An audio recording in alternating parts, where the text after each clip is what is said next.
नमस्कार किसान साथियों, कैसे हैं आप। उम्मीद करता हूं बहुत ही बढ़िया होंगे।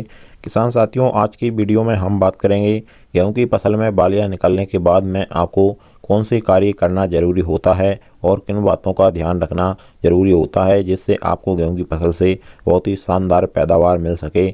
इसके बारे में हम आपको वीडियो में पूरी जानकारी अच्छी तरीके से बताएंगे। उससे पहले हमारा आपसे बस एक छोटा सा निवेदन है, जिन किसान साथियों ने अभी तक हमारे चैनल को सब्सक्राइब करके नहीं रखा हुआ है वे सभी चैनल को सब्सक्राइब कर लें, पास वाले घंटे को भी ऑल पर क्लिक करें और हमारी वीडियो को एक लाइक ज़रूर करें और ज़्यादा से ज़्यादा हमारे सभी किसान दोस्तों के साथ इस वीडियो को शेयर भी करना बिल्कुल ना भूलें। किसान साथियों, अभी क्या हो रहा है, एकदम से ही टेम्परेचर बढ़ने लगे हैं, ठंडियाँ बिल्कुल ना के बराबर हो गई हैं। तो ऐसे में हमारी गेहूं की फसल का हमें खास ध्यान रखना होता है। गेहूं की फसल में जब बालियां निकल जाती हैं और दाने का भराव चल रहा होता है, बाली के अंदर ही अंदर दाने बनने लगते हैं, बालियों में फूल निकल आता है, तो इस समय पर हमारे खेत में नमी पर्याप्त होना बहुत ही ज़रूरी होता है। इस समय गेहूं की फसल को नमी की बहुत ज़्यादा आवश्यकता होती है।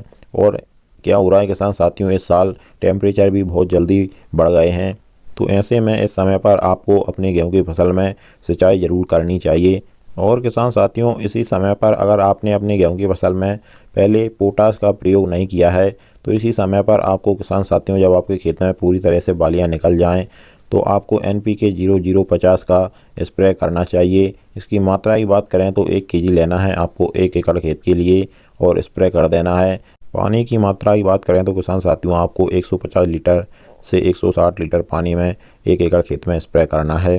NPK 0050 में पोटाश पाया जाता है। पोटाश आपकी गेहूं की फसल में जो दाने बन रहे होते हैं उनको पूरा भराव उनका बन करता है और दानों में चमक और वजन बढ़ाता है। और किसान साथियों, जो ज़्यादा हवाएं इस समय पर चलती हैं तो आपके पौधे को भी बहुत ही मजबूत पोटाश बना देता है, जिस कारण से फसल ज़मीन पर गिरने की समस्या भी नहीं होती है। और किसान साथियों, सिंचाई पर आपको इस समय पर बहुत ही खास ध्यान देना बहुत ही ज़रूरी होता है। अगर आप एक बार NPK 0050 का स्प्रे नहीं भी करेंगे तो भी चल जाएगा, लेकिन इस समय पर आपको एक आखिरी सिंचाई गेहूं की फसल में करना बहुत ही ज़रूरी होता है। किसान साथियों, आपको आखिरी पानी गेहूं की फसल में इसी समय पर लगा देना चाहिए जब आपकी गेहूं की फसल में जो दाने बन रहे होते हैं बालियों में उनकी दूधिया अवस्था हो। जब आप बाली में से दाना निकाल करके देखेंगे और उसको जोर से दबाएंगे तो उसमें दूध टाइप का निकलेगा, तो इस समय पर आखिरी सिंचाई करने का सही समय होता है। और जहाँ तक बात आती है किसान साथियों स्प्रे की, तो स्प्रे में अगर आप थोड़ा एक्स्ट्रा खर्चा करना चाहते हैं तो NPK 0050 का ही स्प्रे करिएगा। और किसी के बहकावे में आकर और कोई चीज़ मिला करके या कोई ज़्यादा हैवी डोज वाला स्प्रे आपको इस समय पर गेहूं फसल में नहीं करना है, क्योंकि इस समय पर ज़्यादा फायदा स्प्रे का तो होगा नहीं, फालतू में हमारे किसान भाइयों के पैसे वेस्ट जाएंगे। इसलिए आपको कोई ज़्यादा खर्चा करने की ज़रूरत नहीं होती है, क्योंकि बालियों का साइज तो हम जब तक ही बढ़ा सकते हैं जब तक हमारे गेहूं के अंदर गेहूं की फसल के अंदर बाली है तब तक हम बाली का साइज बढ़ा सकते हैं। इस समय पर जब बालियां गेहूं की फसल से बाहर हो जाती हैं तो उस समय पर हम बाली का साइज बिल्कुल नहीं बढ़ा सकते हैं।